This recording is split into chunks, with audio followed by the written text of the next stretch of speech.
میری ساس نے گھر کے پچھلے حصے میں ایک چھوٹا سا کمرہ بنا رکھا تھا جس کی چابی ہمیشہ شوہر کے پاس ہوتی تھی۔ ایک رات شوہر گہری نیند سو رہا تھا تو میں نے چابی نکالی اور اس کمرے کا دروازہ کھول لیا۔ دروازہ کھلتے ہی پورے کمرے میں کسی عجیب سی چیز کے سڑنے کی ناگوار بو پھیلی ہوئی تھی۔ جیسے ہی اندر قدم رکھا تو مجھے لگا اندر ساس کا کوئی خزانہ ہوگا، لیکن فرش پر پڑی چیز دیکھ کر میرے ہوش اڑ گئے، کیونکہ وہاں میری شادی کو ابھی کچھ ہی عرصہ گزرا تھا اور میں ایک نئے اور انجانے ماحول میں اپنی زندگی کے نئے سفر کا آغاز کر چکی تھی۔ میرے والدین نے میری شادی ایک بہت ہی کھاتے پیتے اور بظاہر شریف گھرانے میں کی تھی، جہاں لڑکا برسرے روزگار تھا اور گھر میں صرف اس کی بوڑھی ماں تھی جو میری ساس بننے والی تھی۔ شادی سے پہلے مجھے بتایا گیا تھا کہ گھر بہت بڑا اور کشادہ ہے اور مجھے کسی قسم کی کوئی تکلیف نہیں ہوگی، کیونکہ وہاں میرے ساس اور شوہر کے علاوہ کوئی نہیں رہتا۔ اس لیے مجھ پر کام کا زیادہ بوجھ بھی نہیں ہوگا اور میں سکون کی زندگی گزاروں گی۔ شادی کے شروعاتی دن بہت اچھے گزرے اور مجھے لگا کہ میرے والدین کا فیصلہ بالکل درست تھا۔ میرے شوہر ایک اچھے اور محنتی انسان تھے جو صبح سویرے اپنے کام پر چلے جاتے اور شام کو دیر سے گھر واپس آتے۔ میری ساس بظاہر ایک نرم مزاج اور دیندار عورت لگتی تھیں جو سارا دن اپنی عبادات میں مصروف رہتی تھیں اور مجھ سے بہت پیار اور محبت سے پیش آتی تھیں، لیکن جیسے جیسے دن گزرتے گئے مجھے اس گھر کے ماحول میں ایک عجیب سی گھٹن اور خاموشی کا احساس ہونے لگا۔ ہمارا گھر واقعی بہت بڑا تھا، جس میں ایک لمبا چوڑا صحن، کئی بڑے بڑے کمرے اور ایک بہت بڑا باورچی خانہ تھا۔ گھر کی عمارت پرانی تھی اور اس کی اونچی دیواریں ہمیشہ مجھے ایک عجیب سا احساس دلاتی تھیں، جیسے وہ اپنے اندر کئی راز چھپائے ہوئے ہوں۔ گھر کا اگلا حصہ تو بہت روشن اور ہوادار تھا جہاں ہم سب رہتے تھے، لیکن گھر کا پچھلا حصہ ہمیشہ تاریکی اور خاموشی میں ڈوبا رہتا تھا۔ میری ساس نے پہلے ہی دن مجھے نہایت پیار مگر سختی سے یہ ہدایت کر دی تھی کہ میں گھر کے اگلے حصے تک ہی محدود رہوں اور مجھے پچھلے حصے کی طرف جانے کی بالکل بھی ضرورت نہیں ہے۔ انہوں نے مجھے بتایا تھا کہ گھر کے پچھلے حصے میں پرانا اور ٹوٹا پھوٹا سامان رکھا ہوا ہے اور وہاں صفائی بھی نہیں ہوتی، اس لیے وہاں کیڑے مکوڑے اور مٹی ہوتی ہے، جس کی وجہ سے میرا وہاں جانا مناسب نہیں ہے۔ شروع میں تو میں نے ان کی بات کو ایک عام سی نصیحت سمجھا اور اس پر کوئی خاص توجہ نہیں دی، کیونکہ میرے پاس گھر کے اگلے حصے میں ہی کام کرنے کے لیے اتنا کام ہوتا تھا کہ مجھے پچھلے حصے کی طرف جانے کا خیال ہی نہیں آتا تھا۔ صبح سویرے اٹھ کر سارے گھر کی صفائی کرنا، برتن دھونا اور پھر شوہر کے لیے ناشتہ بنانا میرا روز کا معمول تھا۔ میں سارا دن گھر کے کاموں میں لگی رہتی اور جب دوپہر کو فارغ ہوتی تو تھک کر اپنے کمرے میں لیٹ جاتی، لیکن وقت گزرنے کے ساتھ ساتھ مجھے محسوس ہوا کہ میری ساس کا سارا دھیان بس ایک ہی جگہ پر رہتا تھا اور ان کی نظریں ہمیشہ اسی پچھلے حصے کی طرف لگی رہتی تھیں۔ وہ بار بار مجھ سے پوچھتی تھیں کہ میں نے اپنا کام ختم کر لیا ہے یا نہیں، اور وہ اس بات کی تسلی کرتی تھیں کہ میں باورچی خانے یا اپنے کمرے میں ہی موجود ہوں۔ اس گھر میں ہم صرف 3 لوگ تھے، میں، میرے شوہر اور میری ساس، لیکن گھر میں روزانہ ضرورت سے زیادہ کھانا بنتا تھا۔ جب میں نے باورچی خانے کی ذمہ داری مکمل طور پر سنبھالی تو میں نے اپنی ساس سے پوچھا کہ ہم 3 لوگوں کے لیے کتنا سالن اور کتنی روٹیاں بنانی ہیں۔ تو انہوں نے مجھے جو مقدار بتائی وہ کم از کم 6 یا 7 لوگوں کے لیے کافی تھی۔ میں نے حیرانی سے ان سے کہا کہ ہم اتنے کم لوگ ہیں تو اتنا زیادہ کھانا کیوں پکایا جا رہا ہے؟ کیا کوئی مہمان آنے والا ہے؟ تو انہوں نے میری بات کا سیدھا جواب دینے کی بجائے مجھے سختی سے کہا کہ جتنا کہا گیا ہے اتنا ہی کھانا بناؤ، کیونکہ وہ نہیں چاہتی کہ کبھی گھر میں کھانے کی کمی ہو، اور ویسے بھی زیادہ کھانا پکانے سے گھر میں رزق کی برکت ہوتی ہے۔ میں ان کی بات سن کر خاموش ہو گئی اور ان کی ہدایت کے مطابق روزانہ دگنا کھانا بنانے لگی۔ کبھی کبھار جب میں آٹا گوندتی تو جان بوجھ کر تھوڑا کم آٹا نکالتی تاکہ روٹیاں کم بنیں اور رزق ضائع نہ ہو، لیکن میری ساس فوراً بھانپ لیتی اور مجھے مزید آٹا گوندنے کا حکم دیتی۔ وہ خود باورچی خانے کے دروازے پر کھڑی ہو کر گنتی کرتی کہ میں نے کتنی روٹیاں بنائی ہیں اور سالن کی مقدار کتنی ہے۔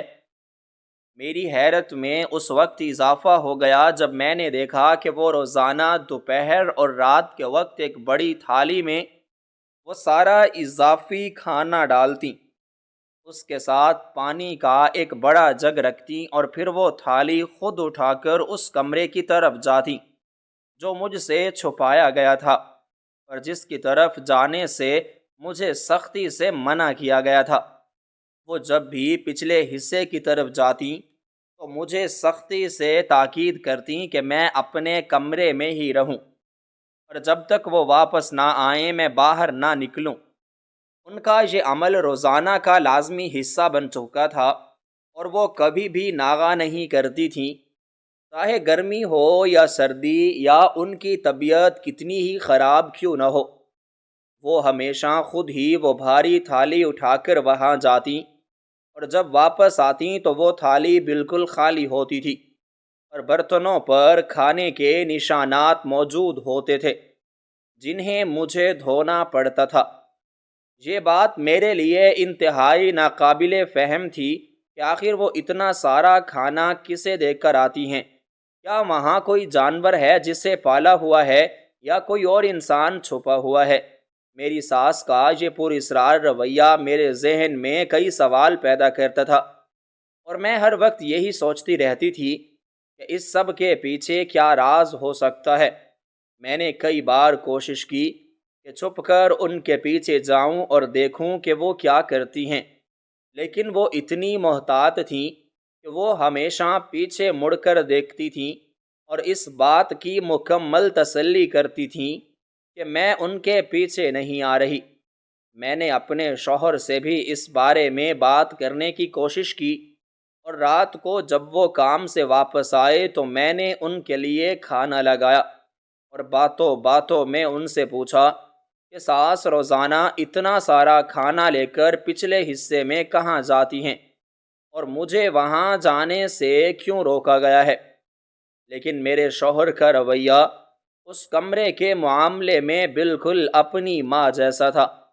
وہ میری بات سن کر ہمیشہ بات کو ٹال دیتے اور کہتے کہ ماں جی کی پرانی عادتیں ہیں اور وہ غریبوں کے لیے کھانا نکالتی ہوں گی یا ان کا کوئی اور پرانا ٹوٹکا ہوگا۔ تم ان باتوں میں نہ پڑو اور اپنے کام سے کام رکھو۔ جب میں نے انہیں بتایا کہ گھر کے پچھلے حصے سے کوئی غریب نہیں آ سکتا اور وہ تھالی خالی واپس آتی ہے تو انہوں نے غصے سے مجھے خاموش کروا دیا اور کہا کہ مجھے ان کے گھر کے معاملات میں زیادہ دخل اندازی کرنے کی ضرورت نہیں ہے۔ ان کا یہ ٹال مٹول والا اور غصے سے بھرا جواب مجھے کبھی مطمئن نہ کر سکا، کیونکہ میں جانتی تھی کہ گھر کے پچھلے حصے میں کوئی غریب مانگنے والا نہیں آ سکتا تھا اور نہ ہی کوئی اور ایسا راستہ تھا جہاں سے کوئی باہر کا آدمی اندر آ سکے۔ اس بند دروازے اور پچھلے حصے کی طرف جانے والے راستے پر ایک عجیب سی ویرانی اور پر اسراریت چھائی رہتی تھی۔ اس کمرے کے دروازے پر ہر وقت ایک بھاری اور زنگ آلود تالا لٹکتا رہتا تھا اور کوئی بھی دوسرا فرد اس طرف نہیں جا سکتا تھا۔ وہ تالا اتنا بڑا اور مضبوط تھا کہ اسے دیکھ کر ہی اندازہ ہوتا تھا کہ اس کے پیچھے کوئی بہت ہی اہم چیز موجود ہے جسے دنیا کی نظروں سے بچا کر رکھا گیا ہے۔ میری شادی کو 6 مہینے گزر چکے تھے، اور ان 6 مہینوں میں نے ایک دن بھی ایسا نہیں دیکھا جب وہ تالا کھلا ہو یا میری ساس کے علاوہ کوئی اور اس طرف گیا ہو۔ ان دونوں ماں بیٹے کی ان پر اسرار حرکتوں اور ان کے اس گہرے راز نے میرے تجسس کو حد سے بڑھا دیا تھا۔ میں دن رات اسی الجھن میں مبتلا رہتی کہ آخر اس گھر میں کیا چل رہا ہے۔ میری راتوں کی نیند اڑ چکی تھی اور دن کا سکون بھی برباد ہو گیا تھا۔ میں جب بھی تنہا ہوتی، میرا دماغ اسی بند دروازے کی طرف دوڑنے لگتا۔ میں گھر کی صفائی کرتے ہوئے بھی جان بوجھ کر پچھلے حصے کے راستے کے قریب جانے کی کوشش کرتی، تاکہ شاید کوئی آواز سنائی دے یا کوئی سراغ مل جائے، لیکن وہاں ہمیشہ ایک خوفناک خاموشی کا راج ہوتا۔ میرے دل میں یہ بات پوری طرح بیٹھ گئی تھی کہ یقیناً اس کمرے میں ساس کا کوئی بہت بڑا خاندانی خزانہ، سونا چاندی یا ان کی زندگی بھر کی جمع پونجی چھپی ہے، جسے وہ مجھ سے دور رکھنا چاہتے ہیں۔ میں نے پرانی کہانیوں میں سن رکھا تھا کہ پرانے وقتوں کے لوگ اپنی دولت اور زیورات کو زمین میں دفن کر دیتے تھے یا کسی خفیہ کمرے میں چھپا کر اس پر بھاری تالے لگا دیتے تھے تاکہ کوئی ان کی دولت تک نہ پہنچ سکے۔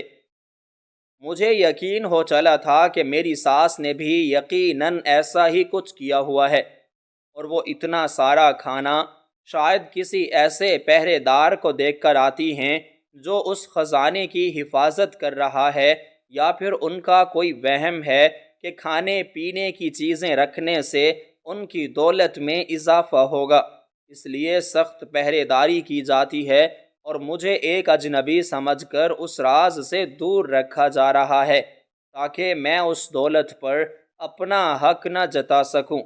میرے شوہر کی خاموشی، ان کا غصہ اور ساس کی سختی نے میرے اس شک کو مکمل یقین میں بدل دیا تھا کہ یہ سارا معاملہ دولت اور جائیداد کو مجھ سے چھپانے کا ہے، اور وہ مجھے اس گھر کا حصہ نہیں سمجھتے، بلکہ مجھے صرف ایک ملازمہ کی طرح کام کاج کے لیے رکھا گیا ہے۔ میری سوچوں کا محور اب صرف اور صرف وہ کمرہ بن چکا تھا، اور میں ہر وقت یہی سوچتی رہتی تھی کہ آخر اس بند دروازے کے پیچھے ایسی کیا خاص چیز چھپی ہے۔ میرے شوہر کا رویہ بھی اس کمرے کے معاملے میں بالکل اپنی ماں جیسا تھا۔ جب میری شادی کو چند مہینے گزر گئے اور میری بے چینی میں اضافہ ہونے لگا، تو میں نے ایک رات اپنے شوہر سے اس بند دروازے اور میری ساس کے روزانہ وہاں جانے کی وجہ کے بارے میں نہایت نرمی سے بات کرنے کی کوشش کی، لیکن ان کا رد عمل میری توقعات کے بالکل برعکس تھا۔ انہوں نے میری بات سنتے ہی اپنا منہ دوسری طرف پھیر لیا اور بات کو گول مول کرتے ہوئے مجھے سختی سے منع کیا کہ میں آئندہ اس بارے میں مزید کوئی سوال نہ کروں اور اپنے کام سے کام رکھوں۔ ان کی اس تلخ اور کھردری بات نے میرے دل میں موجود شک کے بیج کو ایک مضبوط درخت میں تبدیل کر دیا۔ میں یہ سوچنے پر مجبور ہو گئی کہ ایک بیٹا جو سارا دن گھر سے باہر دفتر میں کام کرتا ہے اور رات کو تھکا ہارا واپس آتا ہے، وہ بھی اپنی ماں کے اس گہرے راز میں پوری طرح شامل ہے، اور وہ نہیں چاہتا کہ اس کی بیوی کو گھر کے اس پوشیدہ حصے کے بارے میں کوئی بھی علم ہو۔ وہ جب بھی شام کو اپنے کام سے گھر واپس آتے تو ان کا پہلا کام مجھ سے ملنے یا دن بھر کا حال پوچھنے کی بجائے سیدھا اپنی ماں کے پاس جانا ہوتا تھا۔ وہ دونوں ماں بیٹا گھر کے صحن کے ایک کونے میں بچھی ہوئی چارپائی پر بیٹھ کر دھیمی اور نیچی آواز میں دیر تک باتیں کرتے رہتے، اور میں دور باورچی خانے میں کھڑی رات کا کھانا بناتے ہوئے ان کی اس سرگوشیوں والی گفتگو کو دور سے دیکھتی رہتی۔ مجھے کبھی یہ سمجھ نہیں آتا تھا کہ وہ روزانہ اتنی دیر تک کیا باتیں کرتے ہیں، لیکن ان کے چہروں کی سنجیدگی اور ان کے محتاط انداز سے مجھے بآسانی یہ اندازہ ہوتا تھا کہ وہ کوئی بہت اہم اور خفیہ معاملہ ہے جس پر روزانہ اس قدر تفصیل سے بات چیت کی جاتی ہے۔ میرے شوہر جب میرے پاس آتے تو ان کا رویہ بالکل عام اور روایتی ہوتا۔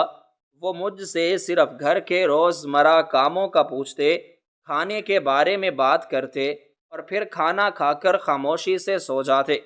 لیکن میں نے اپنے مشاہدے سے یہ بات کئی بار محسوس کی تھی کہ ان کی توجہ ہر وقت اسی پچھلے حصے کی طرف رہتی ہے۔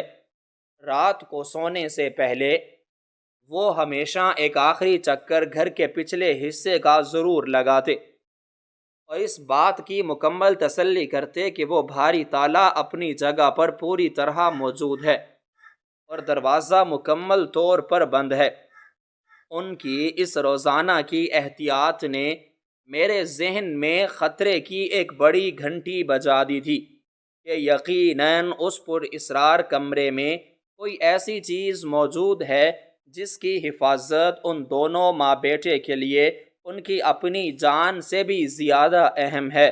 میں نے ایک اور بہت اہم بات پر غور کرنا شروع کیا کہ میرے شوہر کی پتلون کی جیب میں ہمیشہ ایک خاص قسم کی چابی موجود رہتی تھی۔ وہ چابی عام چابیوں سے کافی بڑی بھی تھی اور بھاری بھی تھی، اور وہ اسے کبھی بھی اپنے گھر کی دوسری چابیوں کے ساتھ نہیں رکھتے تھے، بلکہ اسے ایک الگ اور موٹے دھاگے میں باندھ کر اپنی پتلون کی اندرونی جیب میں نہایت حفاظت سے محفوظ رکھتے تھے۔ وہ جب بھی اپنے کپڑے تبدیل کرتے تو سب سے پہلے اس بڑی چابی کو نکال کر اپنے نئے پہنے ہوئے کپڑوں کی جیب میں ڈالتے، اور اگر کبھی وہ چابی والی پتلون بھولے سے بستر پر پڑی رہ جاتی تو وہ فوراً بے چین ہو کر اسے اٹھا لیتے اور چابی کی موجودگی کی تسلی کرتے۔ ان کا یہ عمل میرے لیے انتہائی حیران کن اور تکلیف دہ تھا کہ ایک عام سے بند کمرے کی چابی کو اتنی زیادہ احتیاط اور فکر کے ساتھ کیوں رکھا جا رہا ہے، جیسے وہ دنیا کی سب سے قیمتی چیز ہو، اور اگر وہ گم ہو گئی تو قیامت آ جائے گی۔ میں نے کئی بار اپنے دل میں سوچا کہ ان سے اس چابی کے بارے میں سیدھا سوال کروں، لیکن مجھے ان کا وہ پرانا غصہ یاد آ جاتا تھا جب میں نے پہلی بار ان سے اس کمرے کا ذکر کیا تھا۔ اس لیے میں مجبوراً خاموش رہتی اور دل ہی دل میں کڑتی رہتی۔ اس کمرے کے دروازے پر ہر وقت ایک بھاری تالا لٹکتا رہتا تھا جو کالے لوہے کا بنا ہوا تھا، اور اسے دور سے دیکھ کر ہی اندازہ ہوتا تھا کہ اسے توڑنا یا کھونا کسی عام انسان کے بس کی بات بالکل نہیں ہے۔ وہ تالا اتنا پرانا تھا کہ اس پر جگہ جگہ زنگ کے نشانات موجود تھے، لیکن پھر بھی وہ پوری طرح مضبوطی کے ساتھ اس دروازے کو بند رکھے ہوئے تھا، اور کوئی بھی دوسرا فرد اس طرف نہیں جا سکتا تھا۔ گھر کے پچھلے حصے کی طرف جانے والا راستہ بھی ایک چھوٹی اور تنگ سی گلی کی طرح تھا، جس کے دونوں طرف اونچی اور پرانی دیواریں تھیں، اور اس گلی کے بالکل اختتام پر وہ بند کمرہ موجود تھا جس کا دروازہ ہمیشہ سختی سے بند رہتا تھا۔ اس دروازے کے باہر کھڑے ہو کر ایک عجیب سی اداسی اور ویرانی کا احساس ہوتا تھا، جیسے وہاں سالوں سے کوئی خوشی، روشنی یا زندگی نہ پہنچی ہو۔ لیکن اس خوفناک خاموشی کے باوجود میری سانس روزانہ پوری پابندی کے ساتھ بھاری قدموں سے وہاں جاتی اور پھر اپنا کام ختم کر کے واپس آ کر اپنے معمول کے کاموں میں لگ جاتی۔ ان دونوں ماں بیٹے کی ان پر اسرار حرکتوں نے میرے تجسس کو حد سے بڑھا دیا تھا۔ وقت گزرنے کے ساتھ ساتھ میرا یہ تجسس ایک بیماری کی شکل اختیار کرتا جا رہا تھا۔ میں دن رات بس یہی سوچتی رہتی کہ آخر اس پرانے دروازے کے پیچھے کیا چھپا ہے جو مجھ سے اس قدر پوشیدہ رکھا جا رہا ہے، اور جس کی وجہ سے مجھے اس گھر میں ایک غیر اور اجنبی ہونے کا احساس دلایا جا رہا ہے۔ میری حالت اس پیاسے شخص کی طرح ہو گئی تھی جو پانی کے قریب تو ہو لیکن اسے پینے کی بالکل بھی اجازت نہ ہو۔ میرا ذہن مسلسل نت نئے خیالات اور کہانیاں بنتا رہتا۔ میں جب بھی تنہا ہوتی تو میرا دماغ اسی بند دروازے کے گرد گھومنے لگتا۔ میں نے گھر کے تمام کاموں کو ایک مشینی انداز میں کرنا شروع کر دیا تھا۔ میرا جسم تو باورچی خانے یا صحن کی صفائی میں مصروف ہوتا، لیکن میری پوری توجہ اس پچھلے حصے کی طرف لگی رہتی جہاں وہ کمرہ موجود تھا۔ میں نے کئی بار یہ بھی کوشش کی کہ جب دوپہر کے وقت ساس سو رہی ہو اور شوہر اپنے کام پر گئے ہوں تو میں چپکے سے دبے قدموں جا کر اس تالے کو قریب سے دیکھوں اور شاید دروازے کی درز سے اندر جھانکنے کی کوشش کروں، لیکن میری ہمت کبھی میرا ساتھ نہیں دیتی تھی، کیونکہ مجھے اپنی ساس کی وہ سخت اور غصے بھری ہدایت یاد آ جاتی تھی، اور مجھے ڈر لگتا تھا کہ اگر وہاں کھڑی پکڑی گئی تو گھر میں بہت بڑا ہنگامہ کھڑا ہو جائے گا اور شاید میرے شوہر مجھے مارے پیٹیں یا میرے والدین کے گھر واپس بھیج دیں۔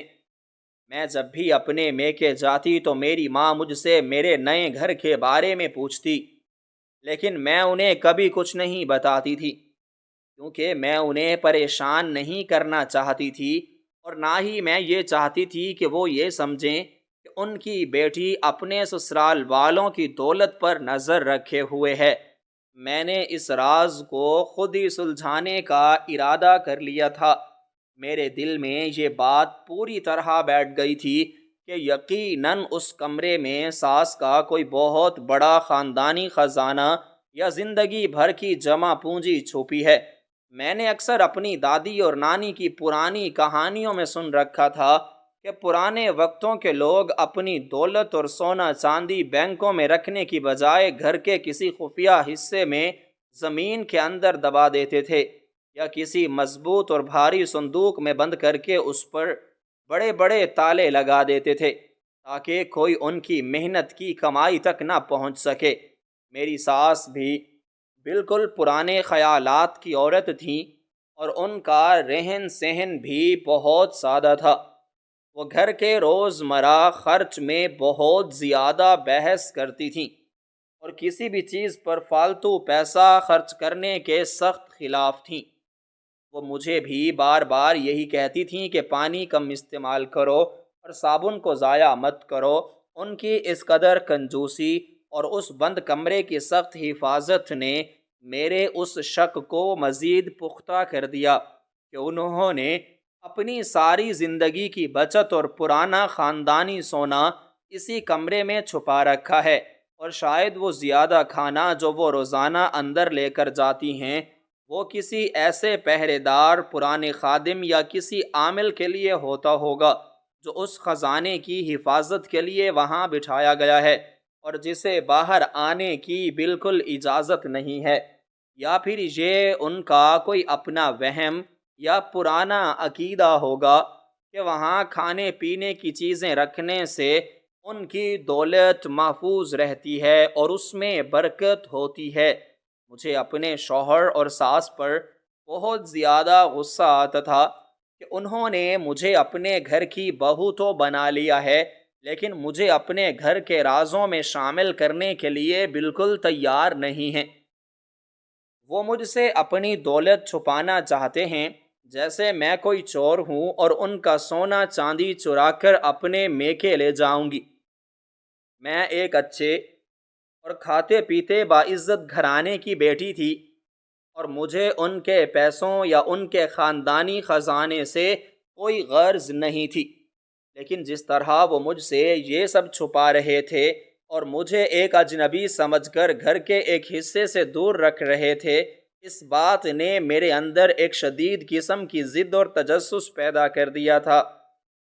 میں چاہتی تھی کہ ان کا یہ راز میرے سامنے کھلے تاکہ میں انہیں بتا سکوں کہ مجھے ان کی دولت کی کوئی پرواہ نہیں ہے، لیکن مجھ پر عدم اعتماد کر کے انہوں نے میرا دل بہت دکھایا ہے۔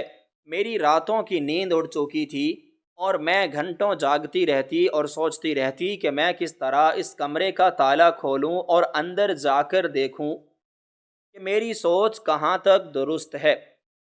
میں نے اپنے دماغ میں اس کمرے کی کئی تصویریں بنا لی تھیں کہ وہاں ایک بڑا سا پرانا صندوق رکھا ہوگا جس میں چمکتا ہوا سونا اور چاندی کے زیورات ہوں گے، یا پھر پرانے اور قیمتی سکے ہوں گے جنہیں میری ساس نے بڑی محنت سے جمع کیا ہوگا اور جنہیں وہ مجھ سے دور رکھنا چاہتے ہیں، اس لیے پہرے داری کی جاتی ہے۔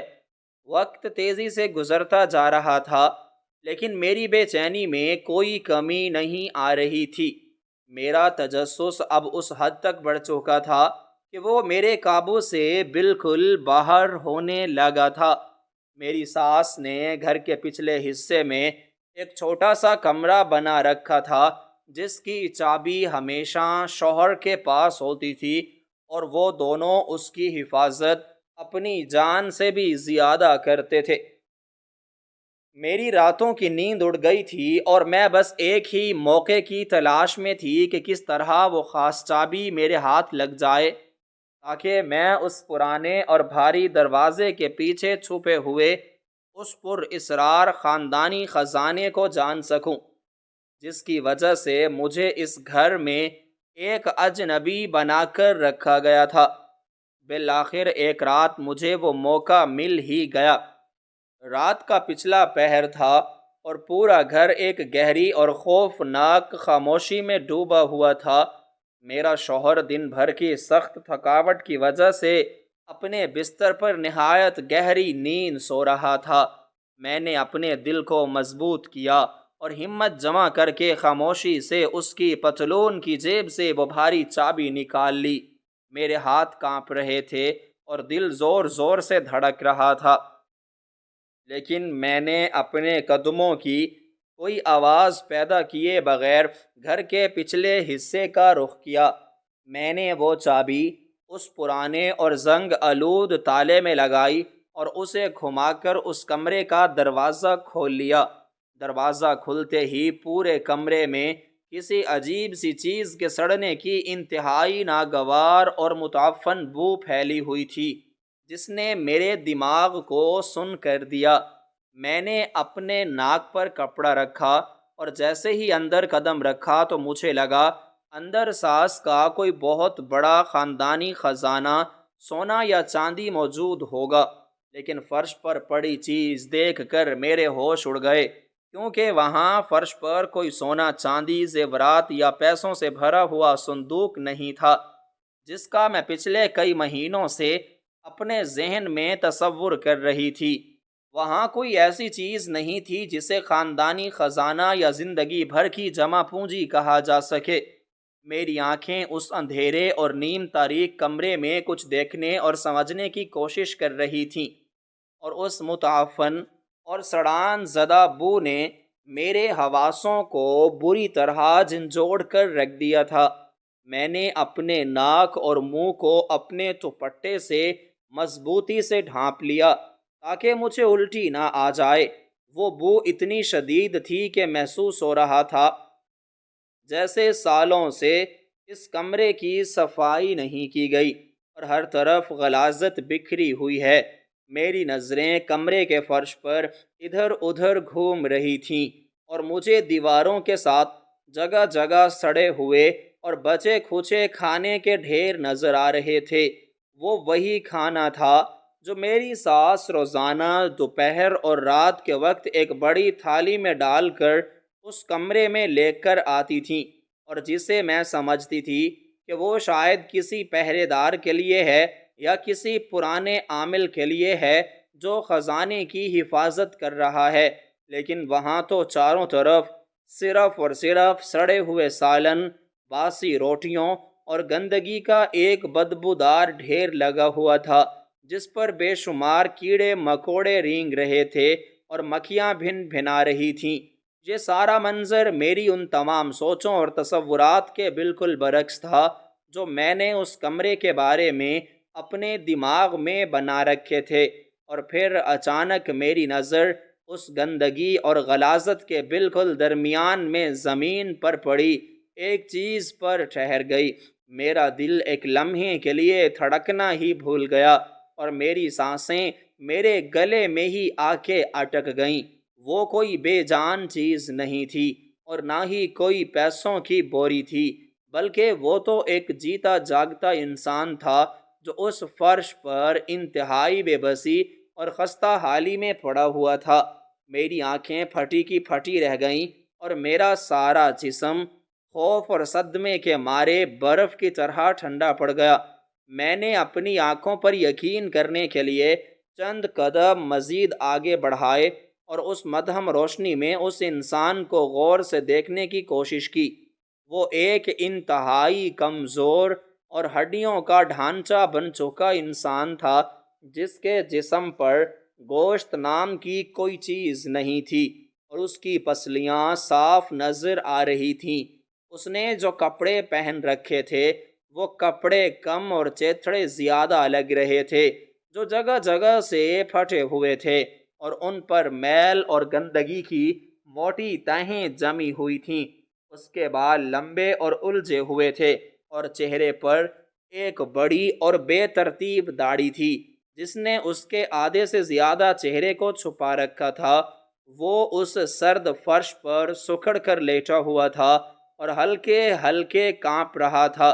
میری نظریں جب اس کے پیروں اور ہاتھوں کی طرف گئیں تو میرے دل سے ایک دردناک چیخ نکلتے نکلتے رہ گئی۔ اس مظلوم انسان کے دونوں پیروں میں بھاری اور زنگ آلود لوہے کی زنجیریں بندھی ہوئی تھیں، جو اتنی موٹی اور مضبوط تھیں کہ انہیں دیکھ کر ہی اندازہ ہوتا تھا کہ ان کا بوجھ کتنا زیادہ ہوگا۔ اور ان زنجیروں کا دوسرا سرا کمرے کی ایک مضبوط اور پرانی دیوار میں گڑے ہوئے ایک بڑے سے لوہے کے کڑے کے ساتھ بندھا ہوا تھا۔ اس کے علاوہ اس کے دونوں ہاتھوں میں بھی زنجیریں پہنائی گئی تھیں، جس کی وجہ سے وہ نہ تو ٹھیک سے کھڑا ہو سکتا تھا اور نہ ہی آزادی سے حرکت کر سکتا تھا۔ اس کی کلائیوں اور ٹخنوں پر ان بھاری زنجیروں کی رگڑ سے گہرے زخم بن چکے تھے، جن پر خون جم چکا تھا، اور کچھ زخموں میں پیپ پڑ چکی تھی جن پر مکھیاں بیٹھ رہی تھیں۔ یہ منظر اتنا خوفناک اور دل کو دہلا دینے والا تھا کہ میرا دماغ سن ہو کر رہ گیا۔ میں نے زندگی میں کبھی کسی جانور کے ساتھ بھی ایسا ظالمانہ اور وحشیانہ سلوک نہیں دیکھا تھا جیسا اس کمرے میں ایک جیتے جاگتے انسان کے ساتھ کیا جا رہا تھا۔ میں ابھی اس صدمے سے باہر نہیں نکلی تھی کہ اس زنجیر میں جکڑے انسان نے میرے قدموں کی آہٹ سن کر اپنا سر آہستہ سے اوپر اٹھایا اور اپنی بے نور اور دھنسی ہوئی آنکھوں سے میری طرف دیکھا۔ اس کی آنکھوں میں ایک عجیب سی ویرانی، بے بسی اور خوف تھا، جیسے وہ کسی کو بھی دیکھ کر مار پڑنے کے ڈر سے سہم جاتا ہو۔ جب اس نے اپنا چہرہ میری طرف کیا اور میں نے اس کے چہرے کے خد و خال کو غور سے دیکھا تو مجھے ایک اور بہت بڑا اور دل چیر دینے والا جھٹکا لگا۔ وہ کوئی غیر یا اجنبی انسان نہیں تھا اور نہ ہی کوئی باہر سے لایا گیا قیدی تھا۔ اس کے چہرے کی بناوٹ، اس کی آنکھوں کی رنگت اور اس کے ماتھے کا انداز بالکل میرے شوہر جیسا تھا، اگرچہ وہ کمزوری اور گندگی کی وجہ سے بہت بھیانک لگ رہا تھا، لیکن اس کی شکل میرے شوہر سے اتنی زیادہ ملتی تھی کہ مجھے یہ سمجھنے میں ایک سیکنڈ بھی نہیں لگا کہ یہ کوئی اور نہیں بلکہ میرے شوہر کا اپنا سگا بھائی ہے۔ میری ٹانگوں سے جان نکلنے لگی اور مجھے لگا جیسے میں ابھی اسی گندے فرش پر گر کر بے ہوش ہو جاؤں گی۔ یہ حقیقت مجھ پر ایک پہاڑ بن کر گری تھی کہ وہ عورت جسے میں ایک نہایت نیک اور دیندار ساس سمجھتی تھی، اور وہ مرد جسے میں اپنا ایک محنتی اور شریف شوہر سمجھتی تھی، وہ دونوں دراصل انسانی روپ میں وحشی درندے ہیں، جنہوں نے اپنے ہی خون، اپنے ہی سگے بھائی اور بیٹے کو اس تاریک اور بدبودار کمرے میں سالوں سے قید کر رکھا ہے۔ اب میرے دماغ میں پچھلے 6 مہینوں کی تمام پر اسرار باتوں اور الجھنوں کے جواب خود بخود ملنا شروع ہو گئے تھے۔ مجھے سمجھ آ گیا تھا کہ میری ساس مجھ سے اس کمرے کو کیوں چھپاتی تھیں اور مجھے اس طرح آنے سے سختی سے کیوں منع کرتی تھیں۔ وہ روزانہ جو اتنا سارا کھانا لے کر آتی تھیں، وہ کسی خزانے کے پہرے دار کے لیے نہیں، بلکہ اپنے اس بدقسمت اور ذہنی معذور بیٹے کے لیے لاتی تھیں، جسے انہوں نے دنیا کی نظروں سے چھپا کر رکھا ہوا تھا۔ میرے شوہر کی وہ بھاری چابی اور اس کمرے کی اتنی سخت پہرے داری بھی اس لیے تھی تاکہ کسی کو اس قید کیے گئے بھائی کا علم نہ ہو سکے۔ مجھے یاد آیا کہ شادی سے پہلے مجھے بتایا گیا تھا کہ میرے شوہر کا کوئی بہن بھائی نہیں ہے اور وہ اپنی ماں کے اکلوتے بیٹے ہیں۔ انہوں نے مجھ سے اور میرے خاندان سے کتنا بڑا جھوٹ بولا تھا اور کتنا بڑا دھوکہ دیا تھا۔ یہ بیچارہ شخص پیدائشی طور پر ذہنی معذور ہوگا، یا شاید کسی بیماری کی وجہ سے اس کی عقل کام نہیں کرتی ہوگی، اور اس ظالم معاشرے کی طعنہ زنی سے بچنے کے لیے یا اپنی جھوٹی عزت اور نام کو بچانے کے لیے میری ساس اور میرے شوہر نے اسے انسانوں کی دنیا سے کاٹ کر اس بدبودار اندھیرے کمرے میں ایک جانور سے بھی بدتر زندگی گزارنے پر مجبور کر دیا تھا۔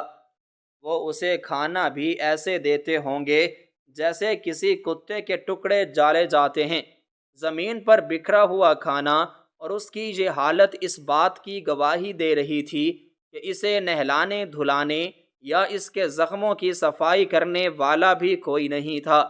وہ بس اسے زندہ رکھنے کے لیے پیٹ بھرنے جتنا کھانا دے دیتے تھے، اور باقی سارا وقت وہ ان بھاری زنجیروں میں جکڑا اس فرش پر پڑا رہتا تھا۔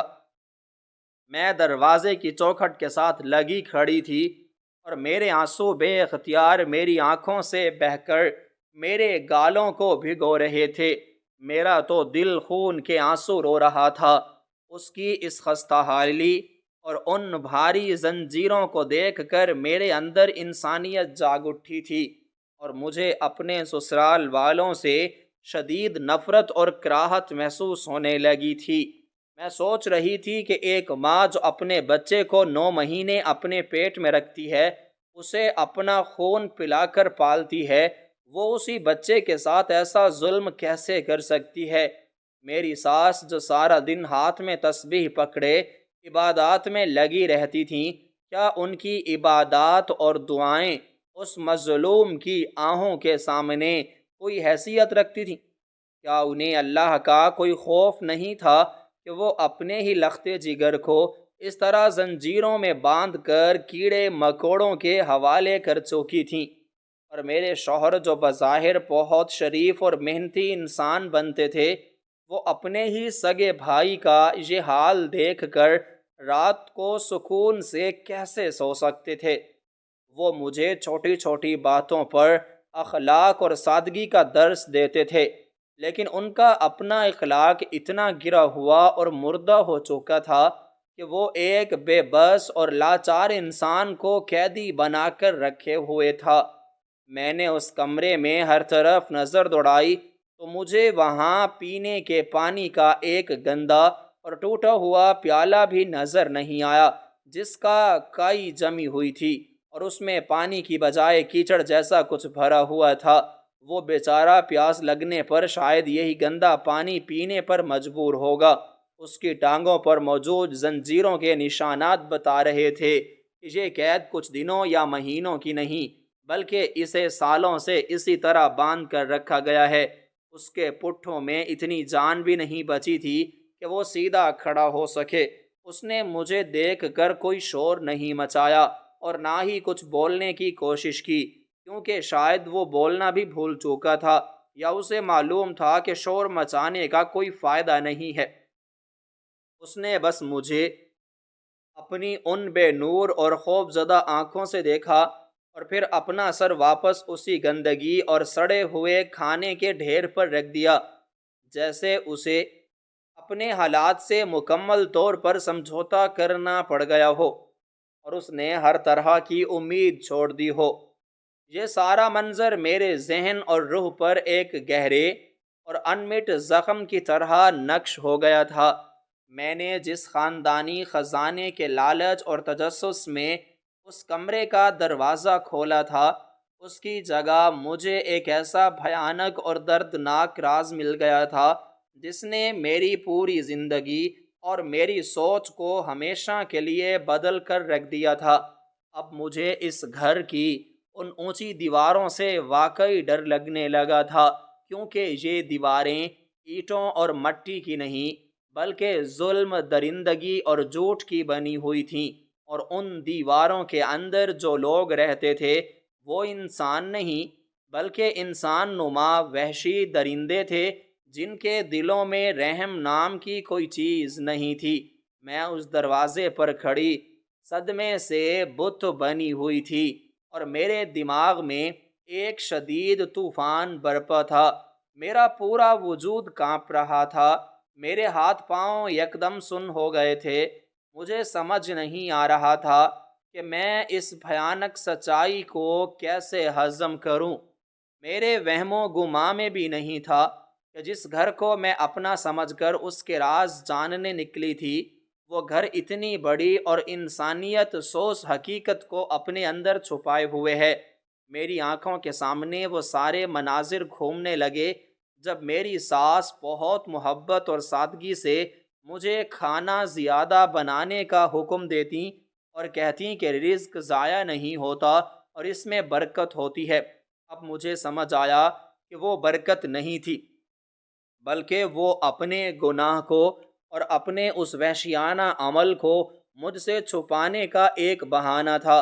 میں سوچنے پر مجبور ہو گئی کہ جو عورت اتنی مکاری سے اپنے سگے بیٹے کو دنیا سے اور اپنی ہی بہو سے چھپا سکتی ہے، وہ میرے ساتھ کیا کچھ نہیں کر سکتی، اور میرے شوہر جن پر میں اپنا سب کچھ نچھاور کر چکی تھی، وہ کتنے بڑے دھوکے باز اور ظالم انسان نکلے، جو دن بھر دفتر میں ایک باعزت انسان کا روپ دھارتے ہیں اور رات کو اپنے ہی بھائی کو زنجیروں میں جکڑا ہوا دیکھ کر اطمینان سے سو جاتے ہیں۔ اس کمرے کی سڑاند اور اس مظلوم انسان کی بے بسی نے میرے اندر کے تمام خوف کو ختم کر دیا تھا۔ اب مجھے نہ تو ان تالوں کا ڈر تھا اور نہ ہی میری ساس کی سختی کا۔ مجھے صرف اور صرف اس مظلوم انسان کے لیے ترس آ رہا تھا جو بغیر کسی جرم کے سالوں سے اس جہنم میں سڑ رہا تھا۔ میں نے اس کی طرف قدم بڑھانے کی کوشش کی تاکہ اس کے زخموں کو دیکھ سکوں یا اسے کوئی تسلی دے سکوں، لیکن زنجیروں کی ہلکی سی آواز نے مجھے وہیں روک دیا۔ مجھے اچانک خیال آیا کہ اگر اس وقت میرے شوہر کی آنکھ کھل گئی اور انہوں نے مجھے اپنے بستر پر نہ پایا تو وہ سیدھا اس کمرے کی طرف آئیں گے، اور اگر میں نے اس وقت کوئی جلد بازی کی یا کوئی غلط قدم اٹھایا تو وہ ظالم ماں بیٹا مل کر شاید میرے ساتھ بھی یہی سلوک کریں جو انہوں نے اپنے اس خونی رشتے کے ساتھ کیا ہوا ہے۔ میرا دماغ تیزی سے کام کرنے لگا اور مجھے احساس ہوا کہ یہ راز کھل تو چکا ہے، لیکن یہ معاملہ صرف میرے رونے یا افسوس کرنے سے حل نہیں ہوگا۔ اس بھیانک راز کو جاننے کے بعد اب میں اس گھر میں مزید ایک دن بھی ان درندوں کے ساتھ سکون سے نہیں گزار سکتی تھی۔ مجھے اس لاچار اور معذور انسان کی جان بچانی تھی اور ان ظالموں کو ان کے اس مکروہ اور انسانیت سوز عمل کی سزا دلوانی تھی۔ میں وہیں دروازے کے پاس کھڑی ان زنجیروں کو، اس گندگی کو اور اس لاغر انسان کو بے بسی سے دیکھ رہی تھی، اور میرے اندر ایک آگ سی بھڑک رہی تھی کہ میں کس طرح اس صورتحال کا سامنا کروں۔ یہ راز میرے سامنے پوری طرح بے نقاب ہو چکا تھا، لیکن اب مجھے یہ فیصلہ کرنا تھا کہ میں اگلا قدم کیا اٹھاؤں اور اس گھر کے اس بھیانک ترین سچ کو دنیا کے سامنے کیسے لاؤں۔ میری نظریں اس مظلوم بھائی کی ان جھکی ہوئی اور بے جان آنکھوں پر جمی ہوئی تھیں، جو اب شاید کسی معجزے کے منتظر بھی نہیں رہے تھے۔ میں نے بامشکل اپنے قدموں کو پیچھے کی طرف موڑا اور اپنے آنسوؤں کو صاف کرتے ہوئے اس بدبودار کمرے سے باہر نکل آئی۔ میں نے انتہائی احتیاط کے ساتھ اس بھاری اور زنگ آلود تالے کو واپس دروازے پر لگایا اور اسے اسی طرح بند کر دیا جس طرح وہ پہلے بند تھا۔ میری پوری کوشش تھی کہ چابی گھمانے یا تالا بند کرنے کا کوئی بھی آواز پیدا نہ ہو، تاکہ میرا شوہر جاگ نہ جائے اور اسے میری موجودگی کا علم نہ ہو سکے۔ میں دبے قدموں واپس اپنے کمرے میں پہنچی اور وہ بھاری چابی انتہائی آہستگی اور مہارت کے ساتھ واپس اپنے شوہر کی پتلون کی جیب میں رکھ دی۔ میرا دل ابھی تک بری طرح دھڑک رہا تھا اور میرے جسم میں ایک عجیب سی کپکپاہٹ اور سردی طاری تھی۔ میں بستر پر اپنے شوہر کے ساتھ لیٹ گئی، لیکن میری آنکھوں سے نیند کوسوں دور جا چکی تھی۔ میرا دماغ مسلسل منصوبے بنا رہا تھا کہ میں صبح ہوتے ہی اس گھر سے کیسے نکلوں اور اس مظلوم انسان کی مدد کیسے کروں۔ میں جانتی تھی کہ اگر میں نے تھوڑی سی بھی جلد بازی کی یا کوئی بے وقوفی کی تو یہ ظالم ماں بیٹا مجھے بھی کوئی بڑا نقصان پہنچا سکتے ہیں اور شاید مجھے بھی اس کی طرح کسی زنجیر سے باندھ دیں۔ اس لیے مجھے بہت ہوش مندی اور عقل مندی سے کام لینا تھا۔ رات کا باقی حصہ میرے لیے ایک عذاب کی طرح گزرا۔ میں بس کروٹیں بدلتی رہی اور اس اندھیرے کمرے میں قید اس بے بس انسان کی حالت زار کے بارے میں سوچتی رہی۔ جیسے ہی فجر کی اذان ہوئی تو میں بستر سے اٹھ گئی اور اپنے روزمرہ کے کاموں میں لگ گئی۔ میری ساس بھی اٹھ چکی تھیں اور اپنی عبادات میں مصروف تھیں۔ میں نے معمول کے مطابق اپنے شوہر کے لیے ناشتہ بنایا اور ان دونوں ماں بیٹے کے سامنے اپنے چہرے پر کوئی خوف ظاہر نہیں ہونے دیا اور نہ ہی انہیں اس بات کا بالکل بھی احساس ہونے دیا کہ میں ان کا وہ بھیانک راز جان چکی ہوں۔ ناشتہ کرنے کے بعد میرا شوہر ہمیشہ کی طرح اپنا سامان لے کر اپنے دفتر چلا گیا اور میری ساس باورچی خانے کے کاموں میں لگ گئیں۔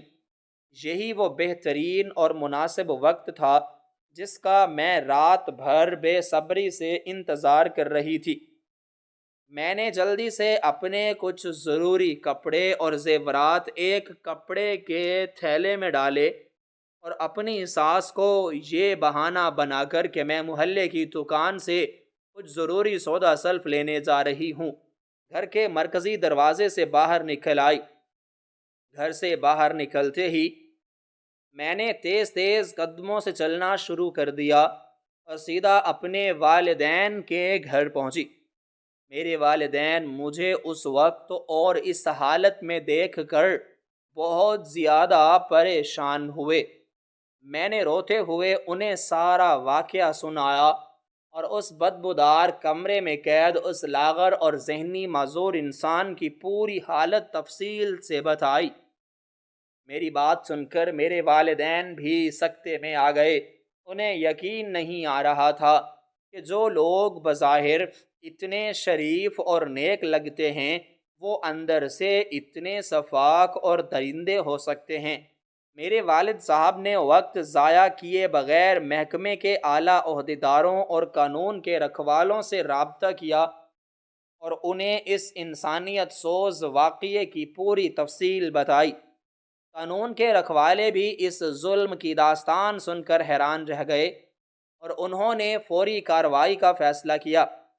کچھ ہی دیر میں محکمے کے لوگ اور ایک مشہور فلاحی ادارے کی گاڑی ہمارے ساتھ اس گھر کی طرف روانہ ہو گئی۔ جب ہم قانون کے محافظوں کے ساتھ وہاں پہنچے تو میری ساس ہمیں دیکھ کر حیران رہ گئیں اور ان کے چہرے کا رنگ پیلا پڑ گیا۔ انہوں نے مزاحمت کرنے کی کوشش کی، لیکن قانون کے رکھوالوں نے انہیں سختی کے ساتھ خاموش کروا دیا۔ وہ سیدھا گھر کے پچھلے حصے کی طرف گئے اور اس بھاری تالے کو توڑ کر دروازہ کھول دیا۔ اندر کا منظر دیکھ کر ان سخت جان محافظوں کے بھی ہوش اڑ گئے، اور وہ بھی اس قدر ظلم اور گندگی دیکھ کر کانپ اٹھے۔